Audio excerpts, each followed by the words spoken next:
Hello everyone, कैसे हो आप लोग। Welcome to my. सो बच्चों, मैं गिरीश चंद्र, आपकी फैकल्टी, सब लोगों का स्वागत करता हूं। सो जैसा कि हम जानते हैं बच्चों कि हमने कंसेप्ट कैप्सूल्स नाम की एक सीरीज स्टार्ट की है, बहुत शानदार है, जिसमें हम कंसेप्ट्स को सीख रहे हैं। हमारा मेन एम क्या है कि जो कंसेप्ट आपके वीक हैं उसको बहुत डेप्थ में सीख रहे हैं। डेप्थ इन द सेंस कि उसकी जो कंसेप्ट क्लैरिटी है ना, वो अच्छे से ले रहे हैं थ्रू एनिमेशंस, 3D मॉडल्स। मतलब हम कोशिश कर रहे हैं कि हम उसको अच्छे से ग्रैब कर पाएँ कि what is the meaning of that concept. Simple सी बात है, छोटे सेशंस हैं ताकि आपका टाइम कम से कम यूज़ हो, आपका वेस्ट ना हो। मतलब वेस्ट तो वैसे भी नहीं होता है, पर आपका कम टाइम में छोटे छोटे कंसेप्ट जो हैं वो कवर हो जाए। ओके और जो आजकल ऑनगोइंग चल रहे हैं उसको ध्यान में रखते हुए हमने वो कंसेप्ट उठाए हैं। सो स्टार्ट करते हैं बच्चों, बिना किसी देरी किए हुए। कंसेप्ट कैप्सूल्स में आज लेके आए हैं आपके लिए स्ट्रेस इलास्टिक बिहेवियर। मैंने पढ़ा था पहले और बहुत शानदार तरीके से इलास्टिक बिहेवियर किया था हमने, मतलब मज़ा आ गया था। वहाँ इलास्टिसिटी, प्लास्टिसिटी में समझ में आया था, डिफॉर्मिंग फोर्स, रिस्टोरिंग फोर्स, वहाँ हमने ये चीज़ पढ़ी थी आई बस में। तो वहाँ आपको समझ में आया था कि किस तरीके से हम किसी मटेरियल पे एक डिफॉर्मिंग फोर्स लगाते हैं और वो मटेरियल वापस अपना एक रिस्टोरिंग फोर्स लगाता है ड्यू टू इंट्रामोलिकुलर इंट्रैक्शन, उनके मॉलिक्यूलर्स के बॉन्ड के इंट्रैक्शन की वजह से। ओके अब उसी में ही आगे पढ़ते हैं स्ट्रेस। बहुत शानदार कंसेप्ट है। किसी भी मटेरियल की स्ट्रेंथ इस पे ही डिपेंड करती है। मटेरियल की स्ट्रेंथ क्या हुई? मटेरियल की स्ट्रेंथ मतलब, अब मटेरियल मैंने आपको बताया कि कुछ इलास्टिक होते हैं, कुछ प्लास्टिक होते हैं। आई बात समझ में? कुछ इलास्टिक, कुछ प्लास्टिक। अब इलास्टिक मटेरियल की स्ट्रेंथ क्या हुई कि भैया वो स्ट्रेंथ जब जितना वो इलास्टिक बिहेवियर को अचीव कर सकता है। कहने का मतलब सुनिएगा, बहुत प्यारी चीज रहा हूं। आपने किसी पे फोर्स लगाया, वो डिफॉर्म हुआ। मैंने बोला था आपको कि वो मटेरियल डिफॉर्म हो सकता है अप टू इलास्टिक लिमिट भी, और उसके बाद भी। अब आप का जो एप्लीकेशन है वो ऐसी है कि आप इलास्टिक बिहेवियर को झेल सकते हैं, मतलब इलास्टिक लिमिट तक डिफॉर्मेशन जो है वह एक्सेप्टेबल है, पर प्लास्टिसिटी आपको एक्सेप्टेबल नहीं है। जैसे कि स्ट्रक्चर्स, जितने भी स्ट्रक्चर्स होते हैं, आपके घर जिसमें बनते हैं, जितने भी हमारे मैकेनिकल इक्विपमेंट्स होते हैं जो लगे होते हैं, एक मशीन्स में लगे होते हैं, उन सब में जो फोर्सेस लगते हैं वो सब जो है, आपका इंजन है, पिस्टन है, सिलेंडर है, वहाँ पर जितने क्रैंक शाफ्ट्स हैं, ये सारी चीज़ें जो मटेरियल डिपेंड करता है ना, वो उनकी इलास्टिक लिमिट पर डिपेंड करता है। मतलब उस मटेरियल की जो स्ट्रेंथ होगी, समझ रहे हो आप? अगर यहाँ पर एक कॉलम है, उस कॉलम के ऊपर एक फ्लोर है जहाँ पर वो फोर्सेस लग रही हैं, तो इस कॉलम की जो स्ट्रेंथ है वो क्या है कि भैया वो चीज़ कि जब तक ये बस इलास्टिक बिहेवियर झेल पाए, मतलब प्लास्टिक ना जाए। आई बस में? तो वो कहाँ से डिपेंड होती है? वो डिफाइंड होती है उसके स्ट्रेस से ही। स्ट्रेस में एक बात आएगी, अब समझेंगे कि स्ट्रेस क्या होता है, फिर ये भी बताऊंगा कि कैसे उसकी स्ट्रेंथ, स्ट्रेस को स्ट्रेंथ पे कैसे कन्वर्ट करते हैं और कैसे उनकी लिंकिंग है।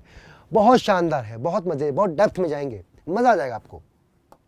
सुनिएगा, अब जानते हैं कि physical quantity that explain the change in the shape of the body due to deforming forces. मतलब वो कौन सी क्वांटिटी जिसमें हमारा हम कह सकते हैं कि जो डिफाइन कर रही है किसी की डिफॉर्मेशन होना, शेप चेंज होना। आई बात समझ में? मतलब वो स्ट्रेस ही है। स्ट्रेस जैसे हम जानते हैं कोई हम पे प्रेशर डाल रहा है, स्ट्रेस जो है वो हमारे अंदर बन रहा है, हमारे माइंड में स्ट्रेस हो गया, मतलब इंटरनली स्ट्रेस हो गया। आई बस में? तो जैसे ही आपने किसी मटेरियल पे डिफॉर्मिंग फोर्स लगाया और जो उसमें रिस्टोरिंग फोर्स हो रहा है, वो रिस्टोरिंग फोर्स ही जनरेट कर रहा है स्ट्रेस को। इंटरनल, आई बात में? इंटरनल मटेरियल का जो फोर्स है, मटेरियल की जो इंटरनल प्रॉपर्टी है, वही स्ट्रेस को शो कर रही है, वही स्ट्रेस को शो कर रही है। बहुत शानदार। ऑफ कोर्स ही बात है, आप जानते हैं कोई आप पे प्रेशर दे तो स्ट्रेस आपके अंदर जनरेट हो रहा है। किसी मटेरियल पे मैंने फोर्स लगाया तो वो उसकी जो अंदर जनरेट हो रहा है रिस्टोरिंग फोर्स, वहाँ से लिंकिंग होगी स्ट्रेस की। बेसिकली वो फोर्स ही है, स्ट्रेस कुछ नहीं है, स्ट्रेस फोर्स ही है, but per unit area.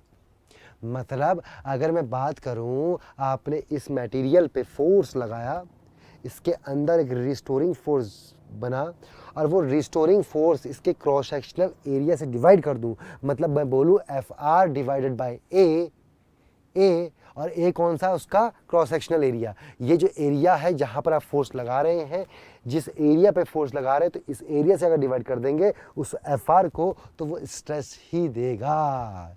Yes, आई बात समझ में, आई बात समझ में। तो डिफरेंट टाइप का स्ट्रेस भी आएंगे, बट हम समझिए आपको बात समझ में आ गई कि मतलब क्यों ऐसा स्ट्रेस हो रहा है। स्ट्रेस का मतलब वही रिस्टोरिंग फोर्स, और वो रिस्टोरिंग फोर्स हमारे को ले पा रहा है जहां तक वो उसकी स्ट्रेंथ हो गई। मतलब एक पॉइंट तक रिस्टोरिंग फोर्स ने इलास्टिक लिमिट तक फोर्स लगाया, वापस फोर्स लगाया, अब उसने बोला भैया डिफॉर्मिंग फोर्स को तू अब इससे ज्यादा बोलेगा, इस लिमिट से ज्यादा, इलास्टिक लिमिट से ज्यादा, तो मैं भैया अब इलास्टिसिटी नहीं दे पाऊंगा, मैं प्लास्टिक लिमिट पे चले जाऊंगा। तो वो जो restoring force divided by area है, वो उसने स्ट्रेंथ दी, उसको एक स्ट्रेंथ की वैल्यू दी कि भैया मेरे पास 200 न्यूटन पर मीटर स्क्वायर सपोज मान लो, या पास्कल मान लो, कि हमारे पास इतनी ही वैल्यू तक आप फोर्स लगाना, उसके बाद मेरी स्ट्रेंथ जो है वो रीच कर जाएगी और मैं प्लास्टिक में चले जाऊंगा। तो यही स्ट्रेस जो है ये उस मटेरियल की स्ट्रेंथ को भी डिफाइन कर रहा है। मटेरियल की स्ट्रेंथ कौन डिफाइन करेगा? आपका रिस्टोरिंग फोर्स तो डिफाइन करेगा, पर मैं रिस्टोरिंग फोर्स से स्ट्रेंथ नहीं निकालता हूं, मैं रिस्टोरिंग फोर्स डिवाइडेड बाय उसका एरिया जो होता है उससे निकालता हूं उसकी स्ट्रेंथ। आई बात समझ में? कितनी शानदार चीज है, देखिएगा लिंकिंग समझ में आ रही है आपको कि स्ट्रेस जो है वो डिफाइन है रिस्टोरिंग फोर्स से, और रिस्टोरिंग फोर्स से ही आपकी स्ट्रेंथ भी डिफाइन होती है। बेसिकली वो स्ट्रेस ही है। अब होगा क्या, आपने क्या करा बच्चा, कि आपने इस पे डाला, आपने देखिए यहाँ पर एक वेट डाला तो इस पर फोर्स लगा नीचे की तरफ, आपने दूसरा वेट डाला तो नीचे लगा। अब ऐसे वेट डाल रहे हैं तो ये एलोंगेट होगा, देखिए एलोंगेट हो रहा है। यहाँ स्केल देखिए, आप स्केल देखिए 10.1, ऐसे ही एलोंगेट हो रहा है, मतलब इसमें डिफॉर्मेशन हो रहा है। और एक पॉइंट के बाद जब आपने एक वेट लगाया तो ये रुक गया था।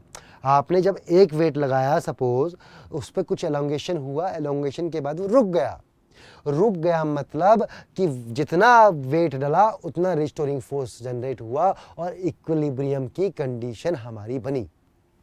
आई बात में, मतलब जितना फोर्स आपने यहाँ लगाया, सपोज ये डिफॉर्मिंग फोर्स आपने वेट लगाया, और ये इतना ही इस पर डेवलप हुआ रिस्टोरिंग फोर्स, और ये दोनों आपस में इक्वल हुए, तभी तो वो एक पॉइंट पर रुक गया। फिर दोबारा वेट डाला, फिर दोबारा नीचे, फिर दोबारा रिस्टोरिंग फोर्स की वैल्यू चेंज हुई, फिर दोबारा डाला, फिर दोबारा, फिर ऐसे करते करते डाल के गए, जब तक वेट हटाने पे वो अपनी पोजीशन पे आ जा रहा है। तो आप मेजर भी कर सकते हैं भैया किस वेट तक इसकी इलास्टिसिटी की लिमिट है। कैसे मेजर करोगे? थोड़ा वेट डालो, फिर हटाओ, फिर डालो, फिर चेक करो, हाँ इसने इतना फोर्स भी ले लिया, अब 100 न्यूटन, अब 110 न्यूटन डालिए, ओ 110 न्यूटन लगाने के बाद फिर से इसने वापस अपनी पोजीशन ले ली, मतलब 110 न्यूटन तक भी इसका आराम से क्या है, इलास्टिसिटी है। और कितनी लेंथ तक? इतनी लेंथ तक ये इलास्टिक लिमिट को शो कर रहा है। ऐसे डाल देगा और एक पॉइंट कैसा आएगा कि आपने 500 न्यूटन डाल दिया, 500 न्यूटन तक पहुंचने के बाद वो जस्ट जो है अपनी वापिस शेप रिगेन नहीं कर पाया। वहाँ समझ में आया कि भैया इसकी इतनी लिमिट थी बस। ऐसे मटेरियल की टेस्टिंग की जाती है।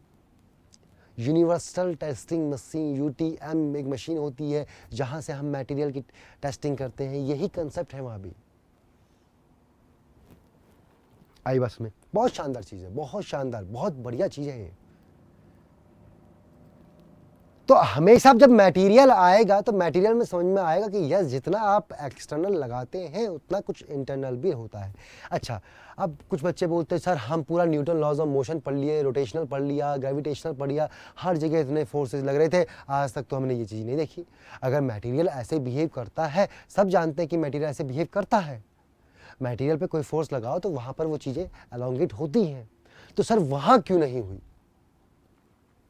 कुछ बच्चों का क्वेश्चन ये होगा कि सर वहाँ क्यों नहीं? यस बच्चा, वहाँ भी होती, पर आपने वहाँ पर एज्यूम कर लिया रिजिड बॉडी। आपको याद होगा जब आपने Newton laws of motions, rotational पढ़े तो वहाँ पर एज्यूम कर लिया रिजिड बॉडी। आपने मान लिया कि बॉडी रिजिड थी, बॉडी में कोई डिफॉर्मेशन नहीं होगा, आपने ये मान लिया। आई बात में बहुत सिंपल चीज़ें हैं, बहुत सिंपल चीज़ें हैं।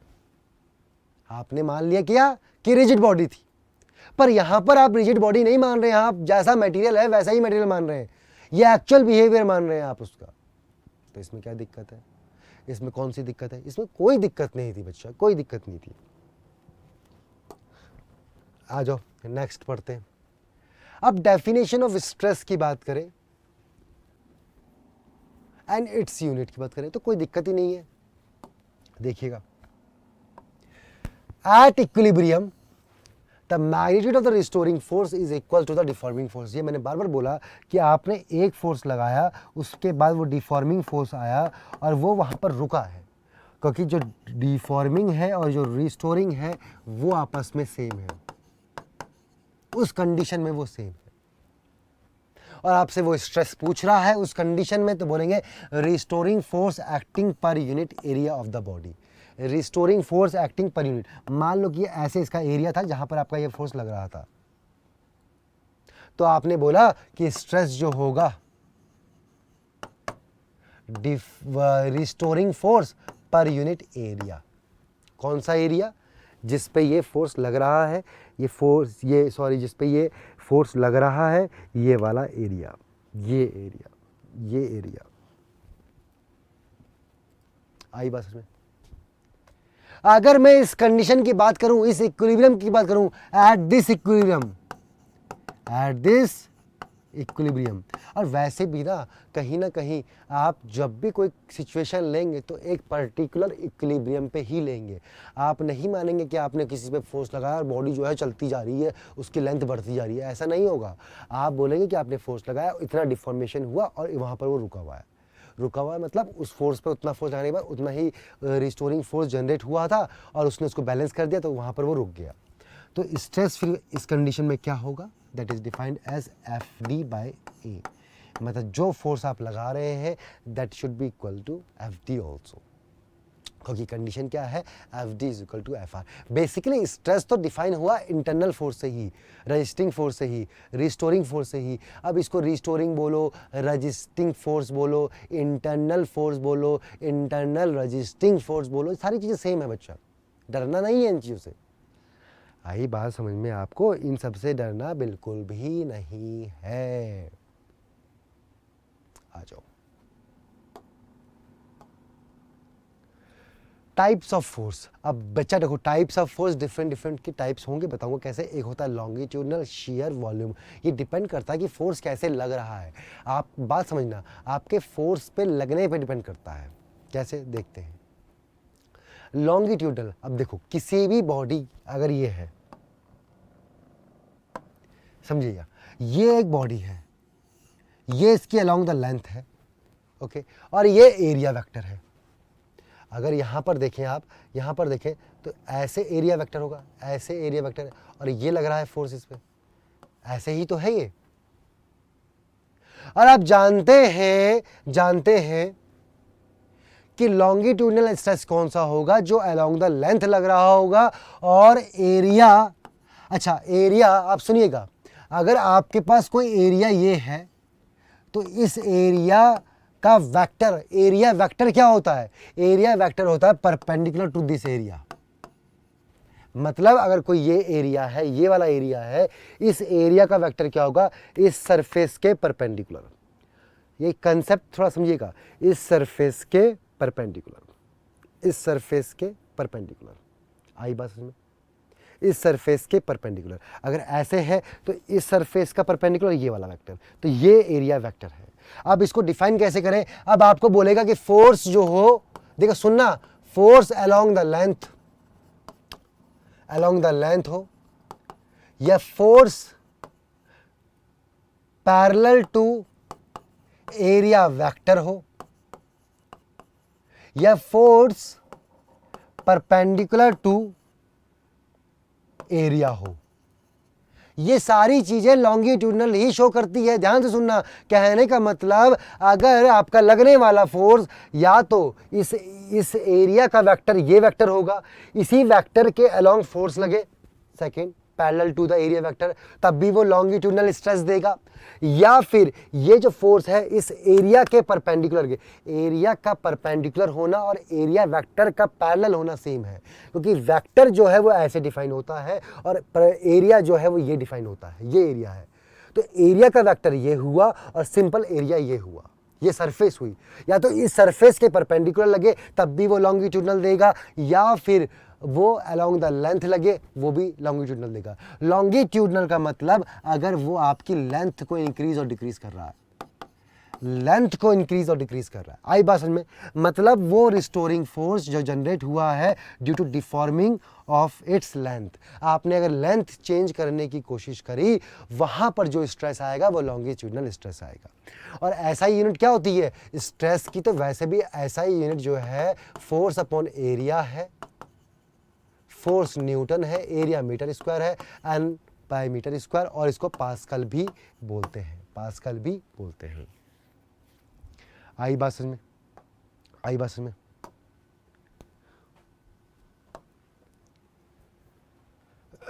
आई बात में सुनिएगा। Types of longitudinal stress. अब लॉन्गिट्यूडनल स्ट्रेस भी दो टाइप के हो सकते हैं। एक में आप लेंथ को इंक्रीज करते हैं, एक में आप खींच रहे हैं तो लेंथ इंक्रीज हो रही है, एक में आप कंप्रेस कर रहे हैं तो लेंथ डिक्रीज हो रही है, लेंथ डिक्रीज हो रही है, कंप्रेस कर रहे हैं। तो जहां पर लेंथ इंक्रीज होती है वहां टेंसाइल स्ट्रेस, और जहां कंप्रेस करते हैं वहां कंप्रेसिव स्ट्रेस। सिंपल, मतलब बहुत कहने वाली बहुत बेसिक बात है। इसमें अगर मैं आपसे पूछूं कोई बड़ी बात नहीं है। अगर ये ऐसे फोर्स लग रहे हैं तो ये लेंथ को इंक्रीज कर रहे हैं, तो यहाँ जो आएगा वो टेंसाइल स्ट्रेस आएगा, टेंसाइल स्ट्रेस उसका नाम होगा, टेंसाइल स्ट्रेस उसका नाम होगा। और यहाँ पर कौन सा होगा? ये ऐसे जो फोर्स लगेंगे ये होंगे अपने कंप्रेसिव स्ट्रेस। अगर आप यही यहाँ पर जो फोर्स आएगा वो कंप्रेसिव स्ट्रेस आएगा, कंप्रेसिव स्ट्रेस आएगा। बहुत सिंपल सी बात है। और स्ट्रेस क्या होता है? रिस्टोरिंग फोर्स बाय एरिया, और जितना रिस्टोरिंग होता है उतना ही डिफॉर्मिंग भी बराबर होता है। क्यों? क्योंकि आप किसी इक्विलिब्रियम की बात करते हैं। बहुत सिंपल सी चीज़ है। ये बहुत टफ भी है, बच्चों को समझ में नहीं भी आती है, और बहुत इजी भी है कि जितना रिस्टोरिंग होगा उतना ही उसका डिफॉर्मेशन वाला फोर्स भी होगा, एक्सटर्नल फोर्स भी वही होगा, क्योंकि इक्विलिब्रियम की कंडीशन है। बार बार बोल रहा हूँ इक्विलिब्रियम की कंडीशन है। ओके, नेक्स्ट बच्चा शियर स्ट्रेस और टेंजेंशियल स्ट्रेस। शियर स्ट्रेस और टेंजेंशियल स्ट्रेस सुनिएगा, बहुत ध्यान से सुनिएगा। शियर स्ट्रेस, बच्चा अभी तक आपने फोर्स लगाया एरिया सरफेस के परपेंडिकुलर, एरिया सरफेस, सरफेस के परपेंडिकुलर। मैं कह रहा हूं अभी आप फोर्स लगा रहे हैं एरिया सरफेस के पैरेलल, पैरेलल मतलब ये बॉक्स था, आपने ऐसे फोर्स लगाया है इस पे, ऐसे इस ये ऊपर का सरफेस है, जो ऊपर का सरफेस है उस पे आपने ये वाला फोर्स लगाया। अब ये लगने वाला फोर्स और ये सरफेस एरिया, सरफेस एरिया ये पैरेलल हो गए। जब ये सरफेस एरिया पैरेलल हो गए तो इसका मतलब वो शियर स्ट्रेस है, ये बॉडी को शियर कर रहा है। देखिए शियर कर रहा है, ऊपर वाली परत जो है वो आगे जा रही है, नीचे वाली पीछे आ रही है, देखिएगा ऐसे, तो ये शियर हो रही है यहां पर। तो यहां पर आपकी बात समझ में आती है कि फोर्स जो है, force should be force parallel to area surface. अच्छा, अगर ये सरफेस है, अगर मैं इसके वेक्टर की बात करूं, इस एरिया के वेक्टर की बात करूं, तो ये सरफेस का एरिया वेक्टर जो होगा हमेशा क्या होता है उस एरिया के परपेंडिकुलर, तो ये रहा। या फिर फोर्स हो परपेंडिकुलर टू एरिया वेक्टर। याद रहे, मैं बार बार बोल रहा हूं, बच्चे बहुत कंफ्यूज होते हैं इस सरफेस और वेक्टर में। सिंपल सी बात है, एक में वेक्टर है, एक में सिर्फ सरफेस है। आई बात समझ में? आई बात समझ में? तो यहां पर आपकी कंडीशन क्या हुई कि फोर्स पैरेलल टू सरफेस हो या फोर्स आपका परपेंडिकुलर टू एरिया वेक्टर हो, मतलब शेयरिंग हो रही होगी। शेयरिंग मतलब आप समझ रहे हैं, शेयरिंग हो रही है, आप ये शेयरिंग हो रही है, डिफॉर्मेशन देखिए आपसे, शेयरिंग हो रही है। तो इस तरीके से हम डिफाइन करते हैं शेयर स्ट्रेस। और टेंजेंशियल, नेम बता रहा है कि टेंजेंट टू द एरिया, और इसका फॉर्मूला क्या होगा?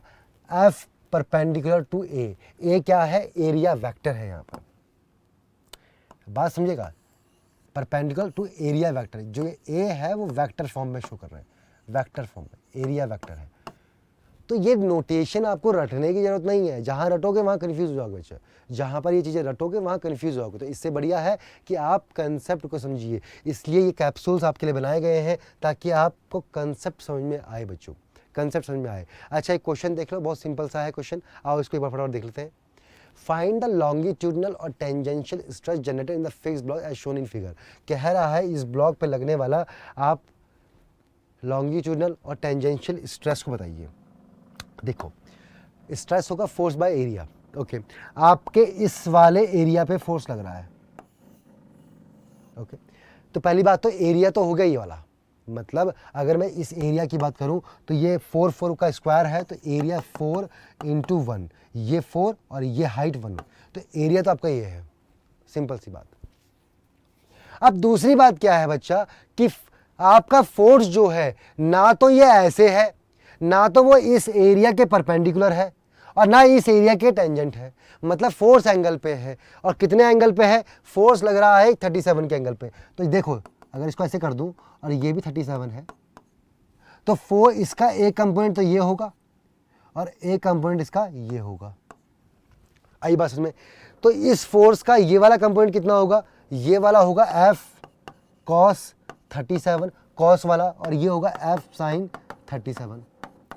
अब सुनिएगा, इस एरिया के परपेंडिकुलर जो फोर्स लग रहा है, इस एरिया के परपेंडिकुलर जो फोर्स लग रहा है वो F sin 37 है, और इस एरिया के टेंजेंट जो फोर्स लग रहा है, टेंजेंट जो फोर्स लग रहा है वो F cos 37 है। तो ये देगा लॉन्गिट्यूडनल स्ट्रेस और ये देगा टेंजेंशियल स्ट्रेस, मतलब एक देगा लॉन्गिट्यूडनल, एक देगा टेंजेंशियल, बात खत्म, सिंपल सी बात है। अगर आपको स्ट्रेस निकालना है, आपको लॉन्गिट्यूडनल स्ट्रेस निकालना है, तो आप कौन सा फोर्स लोगे? F sin 37 by area. Area कितना है? 4/1।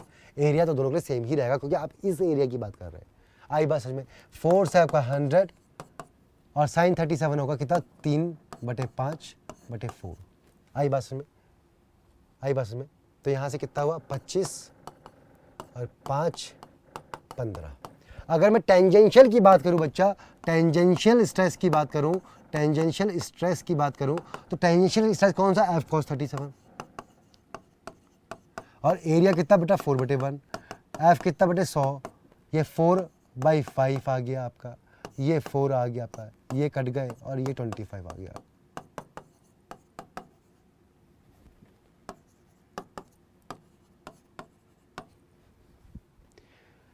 आई बस में बहुत सिंपल बात हुई है, यहाँ पर कोई टफ चीज़ें नहीं हुई हैं। अगर आप ध्यान से सीखे तो बस आपने क्या करना था, जो एंगल पे फोर्स था उस एंगल के फोर्स को चेक करना था कि उसका एक कंपोनेंट, आपका जो ये वाला कंपोनेंट है, ये इसको ऐसे लेंथ कंप्रेस करेगा, और जो ये वाला है, ये वाला है, इसको ऐसे शेयर करेगा, शेयर करेगा। आप कंसेप्ट वाइज भी समझ सकते हैं, प्रैक्टिकल वाइज भी समझ सकते हैं कि क्या चीज़ यहाँ पर बोली गई है, और उस हिसाब से आपको अपने एरिया, तो सेम ही एरिया तो यही है जिस एरिया, इसी एरिया पे तो फोर्स लग रहा है, तो बात ही खत्म हो गई। तो मुझे नहीं लगता कि अभी आपको यहाँ पर कोई दिक्कत आई होगी, बहुत सिंपल तरीके से हमने ये कंसेप्ट को सीखा है। आई बात समझ में? Okay 20, answer will be 20। Wait, जो हमने लिया है वहाँ पर थोड़ा ध्यान दीजिएगा, कैलकुलेशन थोड़ा सा वो है, मतलब जो F cos 37 बाय एरिया जो होगा वो एरिया 4/1, तो F की वैल्यू थोड़ा ध्यान से बच्चा, थोड़ा ध्यान से 4/5/4/1, तो ये 20 आएगा। किसने बोला 25 आएगा? 20 आएगा। आई बस में तो 20 है।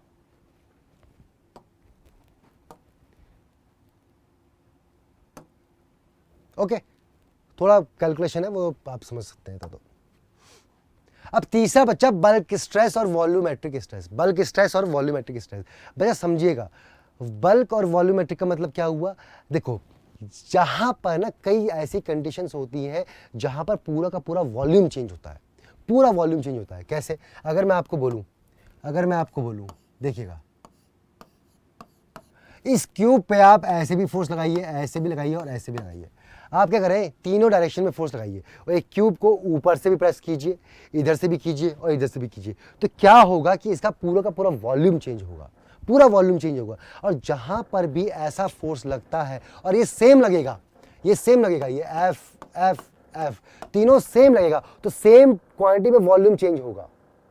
और जहां भी पूरा वॉल्यूम चेंज हो रहा हो वहां पर बोलेंगे बल्क स्ट्रेस, वॉल्यूमेट्रिक स्ट्रेस, मतलब उसकी वैल्यू आएगी वॉल्यूमेट्रिक स्ट्रेस और बल्क स्ट्रेस।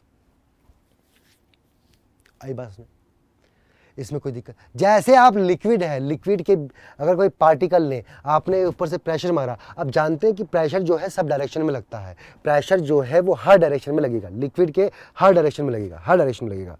अब इस लिक्विड के जब हर डायरेक्शन में फोर्स लगेगा, प्रेशर लगेगा मतलब फोर्स लगेगा, जब फोर्स लगेगा तो ये इसके वॉल्यूम को कंप्रेस करेगा, इसका वॉल्यूम चेंज होगा, तो हम बोलेंगे बल्क स्ट्रेस और वॉल्यूमेट्रिक स्ट्रेस, दैट्स ऑल। आई बात। तो बल्क स्ट्रेस जो यहाँ पर लगने वाला है वो डेल्टा पी ही है, मतलब जो एक्सटर्नल है वही इंटरनल भी स्ट्रेस होगा। डिफॉर्मिंग और रिस्टोरिंग तो सेम ही होता है, तो आपका जो डेल्टा पी, जो चेंज इन प्रेशर आप में लगाया इस फ्लूइड में, जो प्रेशर आपका लगा वही तो डिफॉर्मिंग है और वही आपका स्ट्रेस भी होगा। आई बात में। तो ये सिंपल सी बात है, इसमें कोई बात नहीं है, ये एक एग्जांपल है। ओके,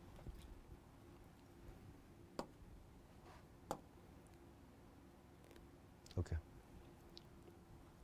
एक क्वेश्चन आपकी स्क्रीन पे है बच्चा, इसको देखिएगा, बहुत बढ़िया क्वेश्चन है, भी शानदार क्वेश्चन है, देखिएगा इसको।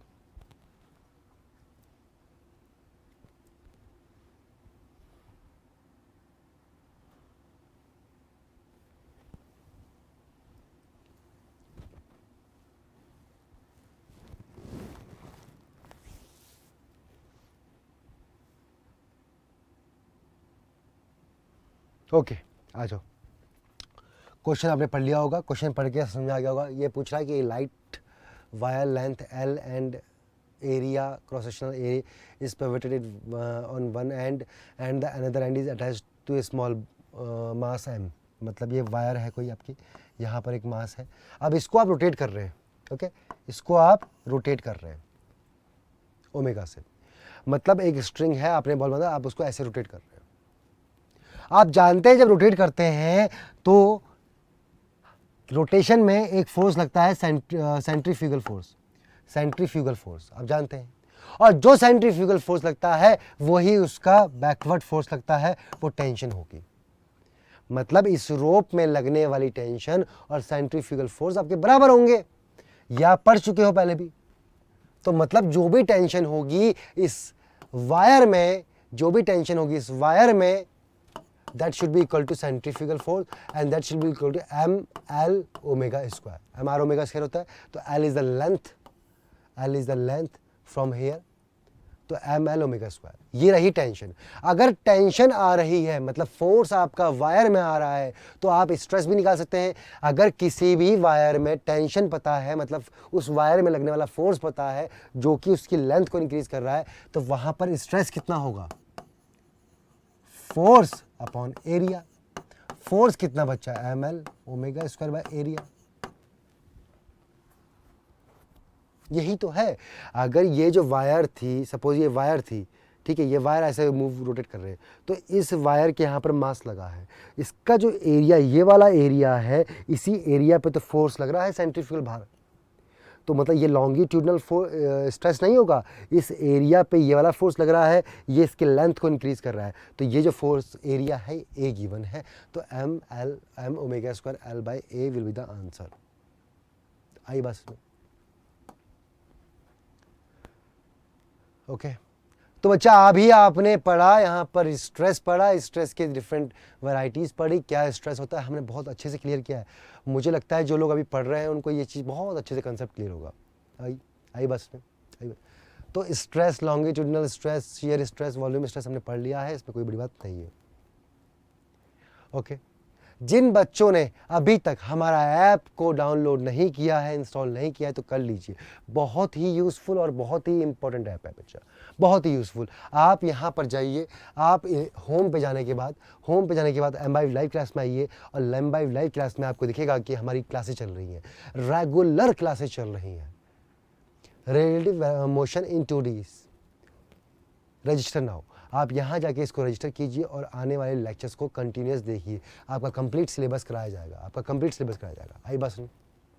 ऐसे आप हर लेक्चर को कंटिन्यूस देख सकते हैं, रिकॉर्डेड भी है, लाइव भी है, हर चीज़ है। आपको कंप्लीट प्रिपरेशन यहाँ पे मिलेगी। लर्न पे जाके बच्चा अपनी हर कंसेप्ट में आप वीडियोस को सर्च कीजिए, देखिए, अपने कंसेप्ट को और स्ट्रॉन्ग कीजिए। बच्चा प्रैक्टिस में प्रैक्टिस कीजिए, जो कि सबसे इम्पोर्टेंट है, और टेस्ट में जाके टेस्ट दीजिए।